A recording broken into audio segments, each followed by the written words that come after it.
Many of us don't realize that the key to becoming someone super productive is to be really intentional with your time. And by being intentional, it really just means having a clear idea of what you want, when you want things to be done, and stripping away anything that no longer serves you, stripping away all the clutter and all the distractions. So, in this video, I'll share with you 3 tips that you can try to become someone a lot more productive. Before I dive into the 3 tips, I want to break down my own definition of what it means to be productive. Over the years, my definition has changed. In the past, it used to be about doing more, waking up early, sleeping late. It's always just about results. It's about generating more, doing more, making sure I get more results. It's a lot more about the external side of things. But over the years, I realized that being productive is not just about results, it's also about the intangible side of things, and it's about doing things that nourish your soul. I realized that it's about having very clear idea of what's important to me and then staying really focused and only doing those things. It's about being intentional with how I spend my time, because how I live my life is how I spend my time. How I spend my time is how I live my life. And there's no point in doing things or spending my time and energy on activities or tasks that are not important to me, when or like doing it just because society says it's good for me, doing it just because people say I need to do it, or I think I should do it simply because I hold this title or because I am this particular person. It's about being honest with myself, being truly authentically honest with myself as to what I'm able to manage and hold also. So I find it very similar to organizing a home, because it's about getting rid of what no longer serves you.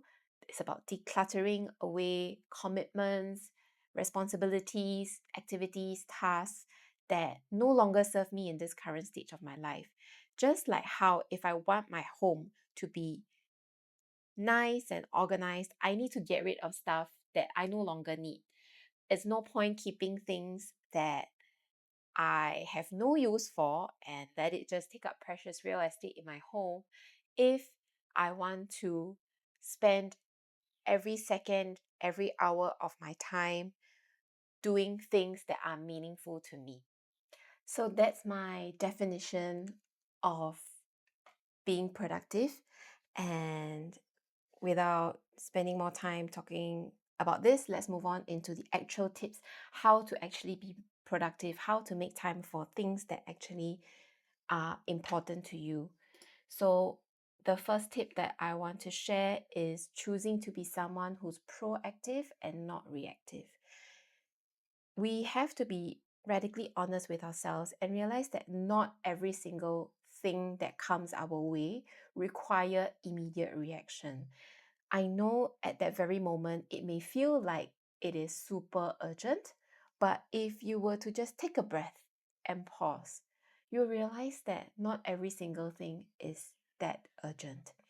And I know this may sound harsh, or this may not sound like what you need to hear, but the truth is, if we just take a pause and we slow down, we realize that we are actually in control of our life. We can always take what comes our way and put it in a holding space, like a waiting room. So, a waiting room for things that come our way, in my head, in my own definition, is basically parking it on your to do list. Anything that you don't need to tend to right now, you just have to put them on a centralized to do list. For me, it used to be Google Tasks, and now that I'm starting to use Toshi Calendar, I'm putting them on my Toshi to do list. It doesn't matter what app you use, you can write it on your notes app, you can send a WhatsApp message to yourself, as long as that is a centralized place for all of your to do list, of your to do tasks. I think a lot of us just feels like everything that comes our way, we have to handle it immediately. All of the requests from our bosses, from our colleagues. But that's not true. We have to be in control and be proactive and say that, okay, I know I need to handle this, but I don't know when I'm going to make time for it yet, but I will make time for it. And that's how the daily and weekly systems can come into play. What I do is I will park all my to-dos in my to-do list, and every single week, every Sunday night, I will plan out how I want my week to look like. At which time of the day, at which day of the week will I be handling and doing which area, which domain or which job. And then I will also specify a time to do the task. So it's a very common concept called time blocking. And it really changes your life, because it just tells your mind, and it makes you feel assured that you have already made time for it, and you don't have to be reactive and constantly put out fires. Like, you don't have to be in firefighter mode to like put out fires that come your way every single day, every second. I used to be like this back in 2023 when I was really burnt out. It felt like every single message from my clients, every single message from my colleagues felt super urgent, and that I needed to attend to it immediately. But at that point in time, and it was really hard for me to see it at that point in time, because I was in a constant fight or flight mode. I was constantly in firefighter mode. I and I was only able to realize that that's not true when I created a lot of spaciousness in my life, meaning I actually separated the execution, the receiving of the information from the actual reaction and the actual execution. So now my immediate reaction is not just to switch on the app to find out what message I just received, but rather my immediate reaction is to just notice, pause, and be like, okay, um, it is there. I don't need to do it right now. I have a message. I don't need to open it to see it right now. So when I do that, there's a lot of spaciousness. And then that really helps to keep me calm and in control of my time and energy. And I only attend to them later when I have pockets of time. And the second thing that I feel can really, really help with you becoming someone a lot more productive and having time for things that truly matter is to remove distractions.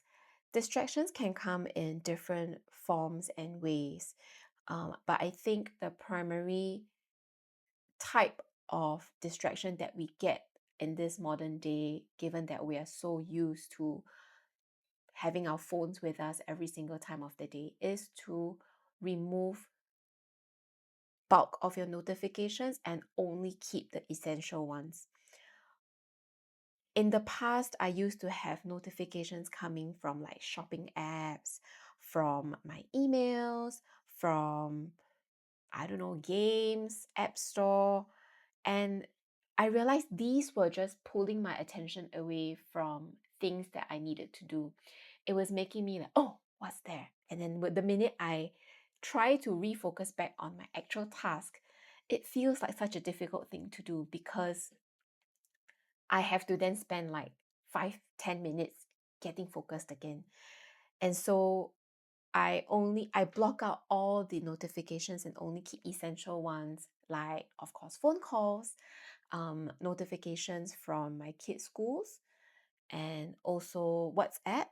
But for WhatsApp and chat notifications, if I know that I'm in my deep work focus, I'm focusing on my work, I need to get stuff done, I will switch on do not disturb mode. And in my do not disturb mode, I will always set up what can override the blocking of the notification. So for example, if someone tries to calls me, or if I receive messages from my husband, I will still be able to get the notification, because we don't text each other throughout the day. When we are at work, we only send each other very essential texts. So I know that if I receive anything from him, it's usually urgent, or it's just a random message that I can always reply later as well. So by removing non-essential notifications, I feel like it has helped me a lot in staying focused. And one of the other ways that I try to do that is that my husband got this tool called Now Locked, and it has what you can do is basically it's a physical device that you can keep at home or in your office, anywhere you wish. And what you can do is you can use the Now Locked app to block your access to any apps that you preset, and then you can only unlock them when you actually tap your phone against that physical device. So how that works is if I'm going out, in the morning I will block my social media apps, and then when I'm outside and I try to access them, it will show me a page whereby it says, um, this is a distraction, you're not allowed to use the app. And I'm only able to use the app once I get home and I tap my phone against the device to unlock this.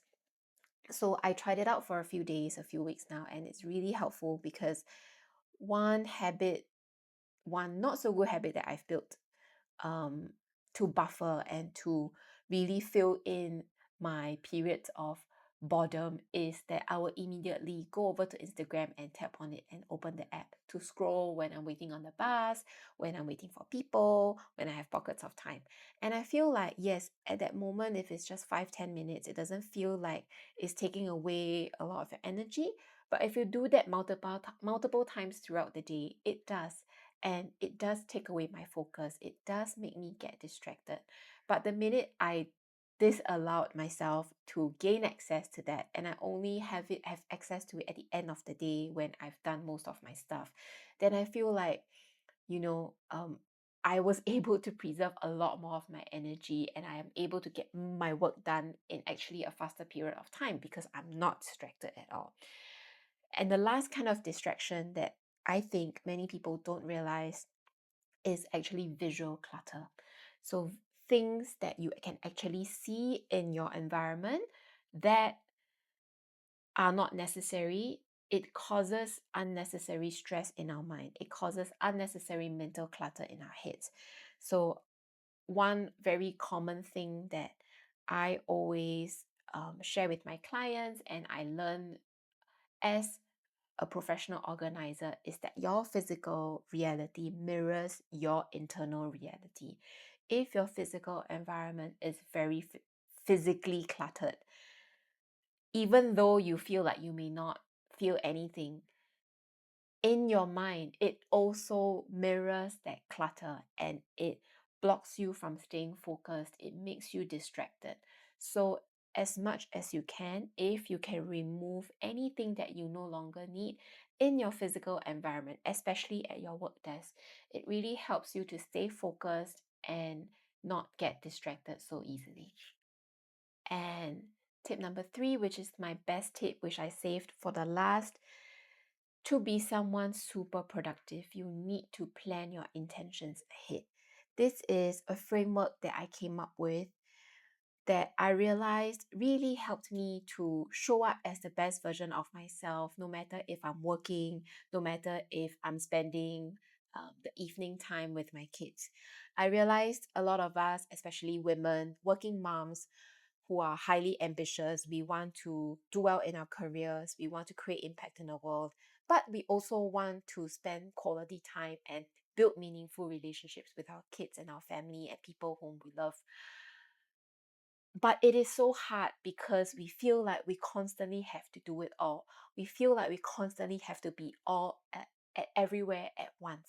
But the thing is, when you try to be everywhere at once, which you technically can't, you are splitting your attention, you're splitting up your time, and that doesn't serve you. That also doesn't serve the other party whom you're trying to be present for.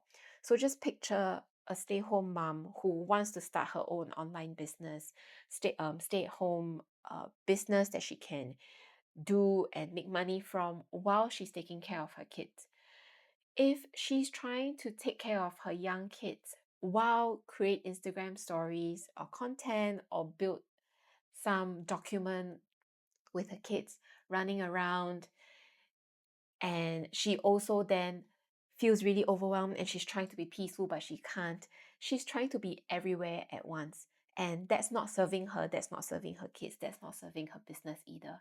So I realized that if we are really intentional with when we want to show up as different versions of ourselves, it really would make us a lot calmer, a lot more confident, and a lot more in control of our life. So after many iterations, I realized that what we try to achieve or stay present for on a day-to-day basis are these three areas, which is that we want to build results, we want to generate results, and results can be, it basically just means getting things done. It could be cleaning the house, it could be cooking, it could be getting your work done, it could be building a business. So results actually is anything that that you want to generate results for. A lot of us who are working, we always probably spend way too much time here because it's about work, it's about getting things done. And then the other aspect is relationships. I think if you're a mom, you will definitely feel this because you will feel guilty if you don't spend time with your kids. You will feel guilty if you don't make time for your husband. But yet there's that part of you who always want to try to achieve more in your career, your job, or your business. But what I'm trying to say here is if you are trying to do both at the same time, which is this intersection area in the Venn diagram, that's when you're getting closer and closer to the burnout zone. But what makes more sense is to decide which time of the day you want to focus on generating results, which is, as you can see, the color here is a lot more intense. And then which time of the day you want to focus on prioritizing relationships. So think of these three circles: results, relationships, and recharge as intentions and priorities of your time. What do I want to focus on right now? In the morning when you're at work, if your kids are in childcare, if someone else is helping to take care of your kids, you prioritize results. You don't have to worry about your kids because they're well taken care of. If your mind is split between your work and your kids, that's when you're closer and closer to the burnout zone. And when you're with your kids at the end of the day, it's evening time, you're back home from work, and you're trying to spend quality time with them, play with them. That also means you don't think about results, you don't think about doing work. Otherwise, you'll end up in this middle area again. So, the thing to this framework that I created, which I call the rhythm reset, is really about realizing that our life is just built upon having different rhythms at different times of the day, different seasons of our life. There's no right or wrong, but really just more about setting that clear intention for that particular time. And the last circle, which is probably something that many of us neglect, is about recharge. And this is really about yourself, about making sure that you spend quality time, you set aside time for yourself. And it could mean different things for different people. It could be having alone time, white space time, doing nothing. Or it could be doing something that you truly love, like arranging flowers, drawing, playing an instrument. It could also mean making time to nourish your soul. And for me, one of those activities are actually going to the gym, working out, because when I work out, I feel good. I feel like I'm a better version of myself. I feel healthy. I feel fit. I'm doing something good for my body. And that's when I recharge and I show up as a better version of myself for generating results and making time for relationships. When we try to do it all, like the example I gave earlier, the mom who's a stay-home mom who needs to take care of her kids, who needs to get the house clean, who also wants to build an online business, but she also wants to feel peace and calm all at the same time. That's when you reach the burnout zone. And that's when you realize that when you're trying to be everywhere at once, you're actually nowhere at all. You're in the burnout zone and you're not going to get anything done. And you're going to feel like you're pulled in all directions and you're going to feel like an octopus and you're going to feel more terrible than if you try to focus on one single thing at one time. So, how I plan my intentions ahead of time is every morning when I wake up and I need to get the kids ready for school. This is a typical school day. I prioritize relationships. I don't fish out my phone to look at WhatsApp to think about what I have to do because I'm going to do that later. And that's when I get them ready, have breakfast with them, chat with them, make them happy. Um, it makes me feel good when I start the day off having a nice, cute conversation with my family and loved ones. And then after they have sent them to school, the bulk of the day is focused around generating results. And what that means is I really go into deep work mode and I focus on getting my work done in a huge chunk of time.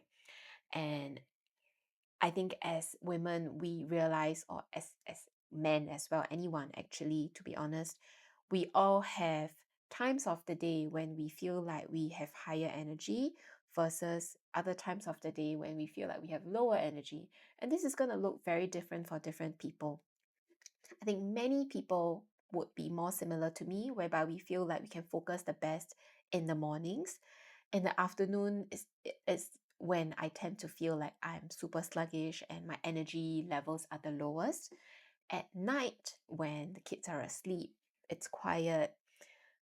I feel like I get a burst of energy as well. I feel like I can focus really well as well. And surprisingly, I realized I think I get the most creative at night.